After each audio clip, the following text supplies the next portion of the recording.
Je vous avoue que j'ai pas mal hésité avant de faire cette vidéo. D'habitude, le dimanche, je fais un petit storytelling, je parle un petit peu de moi, etc. Mais mardi commence mon voyage vibratoire. Et je me suis quand même posé la question, est-ce que j'en parle encore? Est-ce que je vais pas trop les saouler? Parce que je fais de la com, à tout va, etc., etc.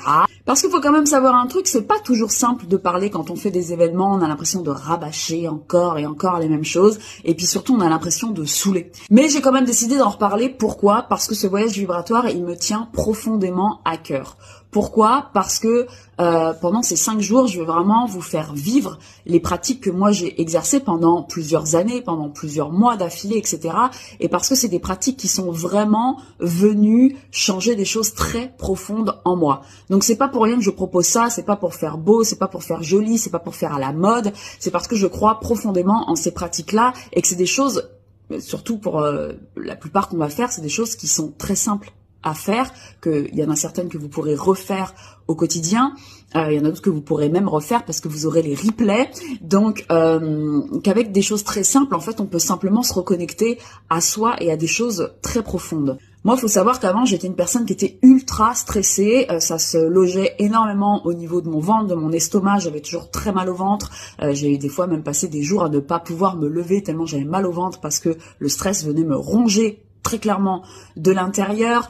J'étais quelqu'un qui avait aussi beaucoup de colère, donc je déposais aussi beaucoup ma colère sur d'autres personnes qui n'avaient rien demandé, donc particulièrement les proches en général, hein, c'est eux qui trinquent dans ces moments-là. J'avais aussi un gros souci de communication, donc pas de la communication comme là je suis en train de vous faire sur des réseaux sociaux, ça a toujours été, hein, il y en a qui m'ont connu avec d'autres vidéos, les flous de pète un câble, etc. Mais par contre, exprimer mes émotions, exprimer vraiment ce que j'avais sur le cœur, ça c'était des choses qui étaient très difficiles pour moi. C'est encore des fois parfois challengeant, mais en tout cas, tout ça, ça m'a vraiment aidé à trouver beaucoup plus de paix, beaucoup plus d'apaisement en moi, beaucoup plus de sérénité.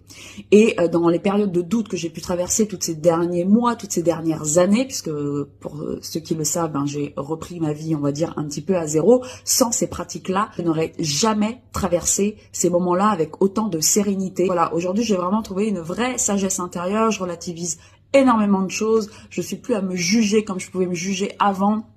Voilà, j'ai vraiment trouvé un équilibre intérieur et ça c'est hyper important. Le voyage vibratoire, c'est pas pour vous faire du blabla dans tous les sens. Il y aura évidemment un espace pour échanger de ce que vous avez ressenti sur les pratiques, mais avant tout, on va pratiquer. Vous allez vivre l'expérience, vous allez ressentir et comment vous allez vous sentir avant ces 5 jours et après ces 5 jours.